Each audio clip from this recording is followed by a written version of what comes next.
And hello to you, and welcome to the Richard Nichols Podcast, a personal development podcast series that's here to help inspire, educate, and motivate you to be the best you can be. I'm psychotherapist Richard Nichols, and this episode is all about slowing down. And if you're ready, we'll start the show. Happy April, everybody! If you're listening to this as it comes out anyway. We've got a very late Easter this year, much to my wife's annoyance. Because this year, the bank holiday is on her birthday, and she likes to have a day off for her birthday. And now she's got to share it with a load of other people, which is not her idea of a birthday treat. Going places where there are fewer people, that's her idea of a birthday treat. But, hey, it's a bank holiday, and everyone deserves some time off. I just hope the people in the shops keeping places going so the ones having a day off have got somewhere to go can still get their time away. Because there have been some cultural shifts this last, probably decade or so. It's not so bad when it's only one day off, but I do find that if people have a few days off or they have a week's holiday, they end up working a ridiculous amount of overtime to compensate for it, which leads people to then get knackered out and need another holiday. And we need to recognise that being behind on our goals doesn't mean rushing to get everything finished. It doesn't mean disrespecting yourself and not looking after yourself. Because one of the most important factors in getting through a busy life with a healthy and happy mindset is the quality time that you put to one side that's just for you. We're living in a society that feels like it runs at 100 miles an hour, and the more we see it, the more normal it becomes. It becomes acceptable to work 6 days a week, 12 hours a day. I was talking to somebody earlier this month, wasn't that recently actually, it was a couple of weeks ago now, and I used the phrase Monday to Friday 9 to 5 to mean a regular office job. But a lot of people work a lot more than that, and you don't have to go very far up a corporate ladder to be expected to start before 8 o'clock in the morning and still be taking calls and emails at 8 o'clock at night. But we still say 9 to 5, don't we? Although in China, people do tend to refer to 996, which means starting at 9 a.m, finishing at 9 p.m, 6 days a week. And in China, that's becoming acceptable, and it really shouldn't. And it's not unusual everywhere for someone to have a 12-hour work day, especially with a lot of people working from home nowadays. People have been logging on way earlier than they used to, finishing way later, even before we started the sort of hybrid working, and they were leaving for work 7 o'clock in the morning, getting back at 7 o'clock at night. That's been quite normal. And when you've got 8 hours that's put to one side to go to bed, we're not left with much for ourselves, are we? Still 4 hours, though, every single day, and we might convince ourselves that those 4 hours need to be spent doing other stuff, other than looking after ourselves. And yeah, there is some truth in that, of course, but not every day. There's not 4 hours of housework every day. I know that's easy for me to say. I've only got one son, and he's at uni now, so we don't have to look after him particularly much, just send him cash. And when he was little, I'm not sure we'd have coped very well without the in-laws who were doing so much assistance for us. So I know everybody's story is going to be different, but even if you're working and commuting for 12 hours a day, you can still make time for you somewhere. Although society doesn't really encourage it, does it? We don't get a lot of support or encouragement to do nothing, do we? It's all about producing something, which is fine, but not all the time. We can't live there. And if we're honest, the work never stops. There is always something else that could be done. But note I said could. There's always something more that could be done. Not necessarily should be done. But if you've got a long list of things to do in a week, doing nothing should actually be on that list as well, because stress and anxiety and all the related problems it causes, they are at an all-time high. Maybe partly because we're being told that if we aren't constantly achieving something, then we're wasting our time. And the effects of acting and thinking that way influence every part of our lives. Now, I'm quite a calm, laid-back sort of character, but I was reminded recently, because I was talking about it on another podcast I host, Therapy Natters. Some of you might listen to that one as well, so apologies if you're hearing this story again, but back in 2019, I went on a 6-week holiday, and so I needed to do a lot of work beforehand because we were going to Australia for a month. And it was great, but of course it meant extra work beforehand. I had clients to make sure I saw before I left. I had, I think, 10 podcast episodes to put together before I did that as well. And my muscles got so tight and tense, I couldn't open and close my mouth properly. My jaw muscles, my face muscles, they all locked up. And although I knew I was feeling under pressure, I didn't think anybody else would notice. But I mentioned it just before we went away that year to my brother-in-law over a meal out somewhere. And my son was sitting next to me and he overheard me saying something like, "Yeah, I've been feeling really tight, almost angry lately." Not that anyone would ever notice, obviously, me being me, all laid back and that. And my son laughs and he pipes up, "What do you mean not that anyone would notice? You have been really grumpy lately." And I thought, oh no, I didn't think anybody would have noticed. And I glanced over at my wife and she smiled and nodded and went, "Yeah, you've been a nightmare."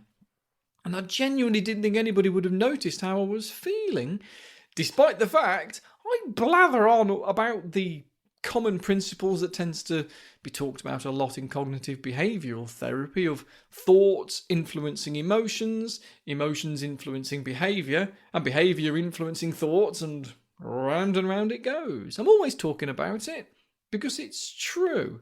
It's not just part of CBT, it's just part of psychology.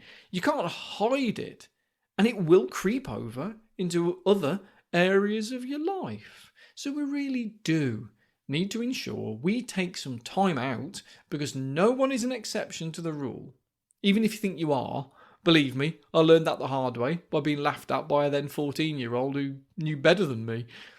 And I know that when I make time for myself, the annoyances in life shrink dramatically. They're still there. There must be. And I must be experiencing the same frustrations on a daily basis just like everyone else. But if 2 or 3 days a week I've been able to take time out for me, I don't seem to notice those frustrations because I'm a bit more relaxed, a bit more tolerant. So, make sure you don't make the same mistake. Look after yourself. Make time to do nothing. That's why I make a load of hypnotherapy tracks that I've put on Patreon to remind people to make time just for you. Because one of the biggest problems we find is that in trying to get away from our issues, people often wrongly think that all they need to do is walk away and sit and do nothing. So they save it for when they go on holiday. They can't wait to get away and just do nothing. And you might well be preparing to do so yourself right now, to go and sit by a pool somewhere in the summer and not have to think about work. And no, you don't have to think about work. But out of habit, you might. And if not work, you might think about something else that could stress you out, because we aren't that good at doing nothing. It takes practice to be at peace with your own thoughts. And we should practice that before we go on holiday, so that when we don't have anything to worry about, we don't. It's kind of like meditation, I guess, or mindfulness at least. Mindfulness, very often quoted, it makes it sound as if we don't need anything else other than just to be mindful. It's a bit overused, I think, as a phrase, because it's obviously not the answer to every mental illness, is it? But it is useful, and it really is worth practicing. But you need to know something. In learning to be mindful, in learning to be happy with your thoughts, you won't be. Because that's learning, isn't it? If you could already do it, then, well, you wouldn't need to learn it. So be okay if, when you're doing nothing for 20 minutes, that it might only be for a minute at a time. And every other minute, you're thinking about whether you've got enough fuel in your car or time left to sort out your tax return. Until, with practice, those intrusions become fewer and fewer and fewer until it's easy to sit and relax for 20 minutes. And when thoughts come, they go again, just as easily, sort of go past you. But it means taking time out to practice that, even if all you do is spend some time with one of those adult colouring books, which is a total misnomer, by the way. The ones in the newsagents that are called adult colouring books, they're not adult colouring books, if you ask me. They're just normal colouring books, just not of Peppa Pig and Postman Pat. A genuine adult colouring book is something else altogether. If you can get your hands on some of those, they're hilarious. A lot more fun than colouring in mandalas and parrots, but you do need a sense of humour, or a dirty mind, or both. No matter what you do, get to know yourself. Spend some time with yourself. Learn that you don't always need other people around you to keep you sane. It's good to be social, ticks a lot of boxes, although a lot of people don't need as much social interaction as they might think they do. The interactions we have through our work is likely to be enough for a lot of folk. So try not to get into the habit of needing to escape from yourself by using other people as a distraction. You don't need to escape from yourself. You're not poisonous. You're not toxic. And if your thoughts are toxic, then learn to lengthen the spaces in between your thoughts by practicing some alone time. That might be exactly what you need. It helps you to build a better relationship with yourself, where you feel comfortable in your own company without needing other people to fill in some sort of void that you've got.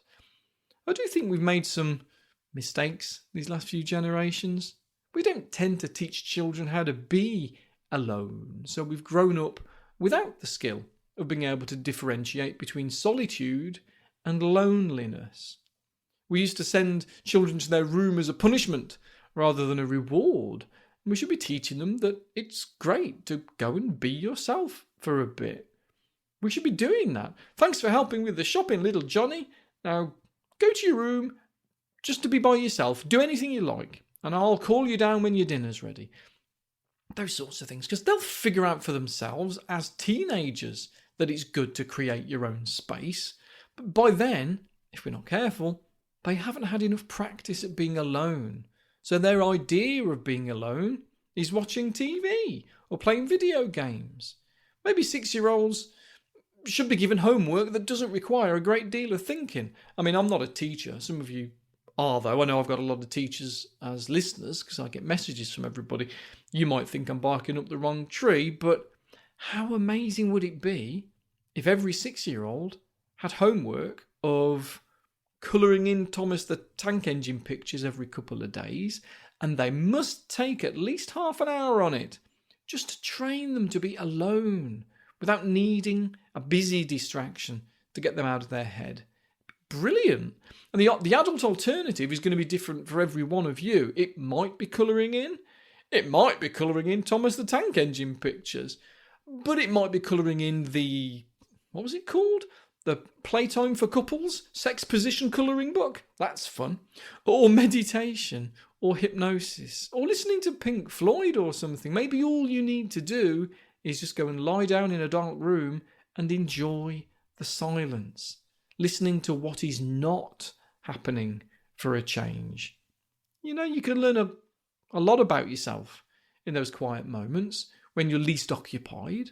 The times when there is nothing to distract you from the thoughts and feelings that you might have denied yourself during all the busy and stressed times.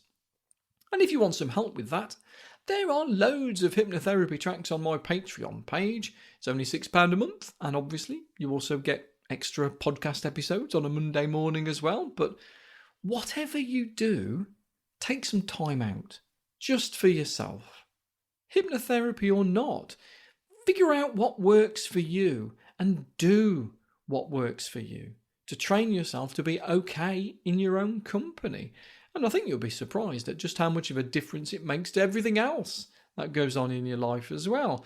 Right then, I shall be off for now. Have a super duper week. There'll be a short bonus episode on Friday, of course.